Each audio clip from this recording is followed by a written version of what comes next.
and welcome to another episode of A Closer Look. Thank you for joining us. The media is known as the fifth estate in any government and plays an important role in the dissemination of information and news to the masses. It also can control the public's view of any government of the day. However, with power comes obligation and challenges.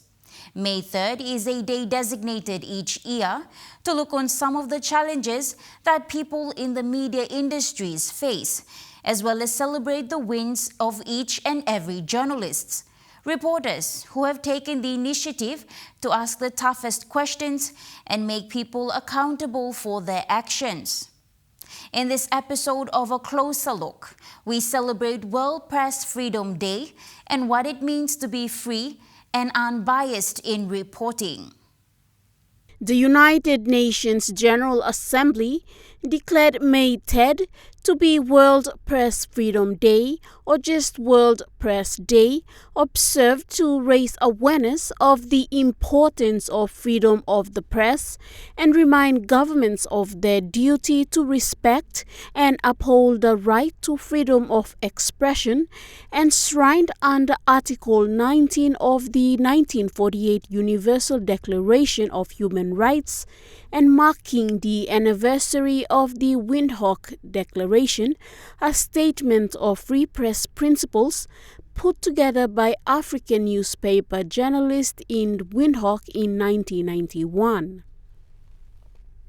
The media is known as the fifth estate in any government and plays an important role in the dissemination of information and news to the masses. It also controls the public's view of any government of the day. President of the Papua New Guinea Media Council, Neville Choi, was the facilitator of the recent USAID's Papua New Guinea Sustainable Landscape Media Training at the Lamana Hotel in Port Moresby. Mr. Choi shared what it means to report without fear and being biased in reporting. But we from the Council, we acknowledge that the media freedom and independence of the media is still being upheld by these newsrooms.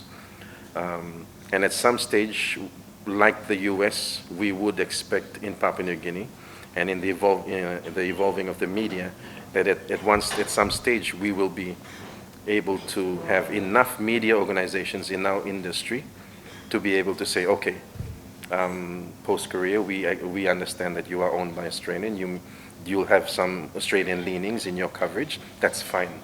So that's you doing you. And the national, yes, you are owned by a logging company, a multinational company, but you still practice independent journalism, and you are doing you. So until we as a media consuming population reach that level of maturity to be able to recognize these, and then still look at other media organizations who are either locally owned or who are in the country and practicing or in the business of news production, to still maintain and uphold the ethics and the practices that maintain a standard of media practicing. UNESCO also marks World Press Freedom Day each year by bringing together media professionals, press freedom organizations, and UN agencies to assess the state of press freedom worldwide and discuss solutions for addressing challenges. Each conference is centered on a theme related to press freedom, including good governance, media coverage of terrorism, impunity, and the role of media in post-conflict countries. The theme of World Press Freedom Day 2024 is A Press for the Planet, Journalism in the Face of Environmental Crisis.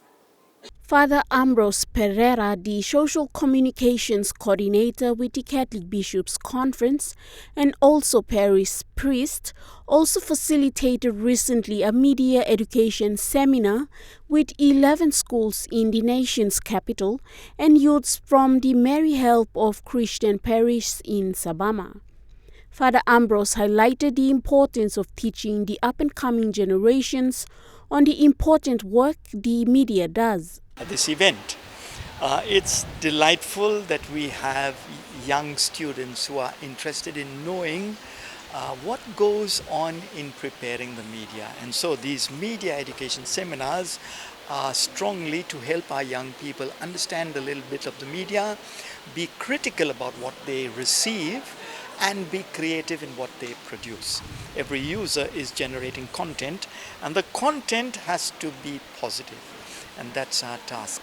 How can we put out, how can we upload, how can we transmit content that is positive and inspiring to send a message that will benefit themselves, their peers, and definitely people around. Paradise High School in Port Moresby celebrated Media Freedom Day on Friday, with its students and teachers being graced by 2 journalists from EMTV News as guests to their celebration.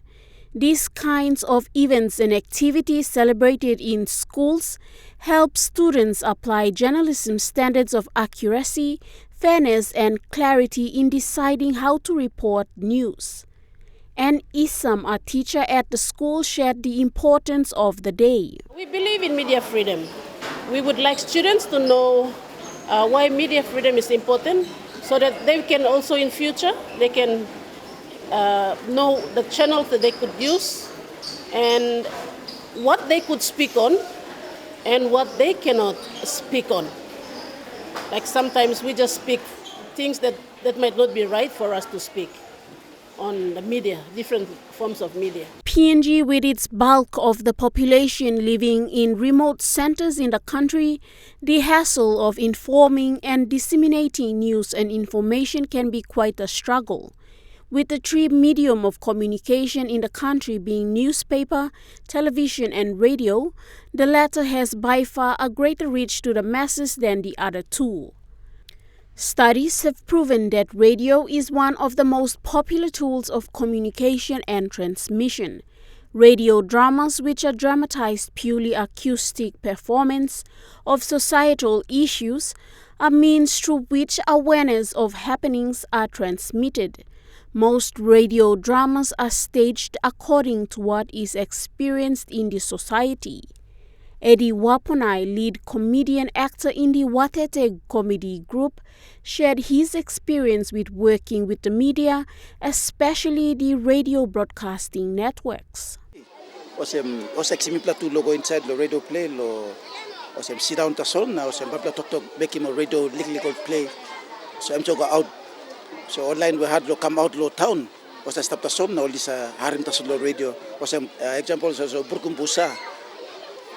Okay, was eximipla kind of the comedian go stand up lo studio to talk. So man stop lo out lo sem in a preaching mol like an mitla kind of message from la was harim through the radio. Okay, na side do sem lo newspaper line. So line so go simol. One was snap the soul. Or put in story from plata solo newspaper, no li salim go. No online read or no Catholic. However, with that power of being the fifth estate comes obligation and challenges. May the 3rd is a day designated each year to look on some of the challenges that people in the media industry face, as well as celebrate the wins of each and every journalist and reporters who has taken the initiative to ask the toughest questions and make people accountable for their actions. After this break, we take a look at some of the projects and programs that had benefited the people of Lihir.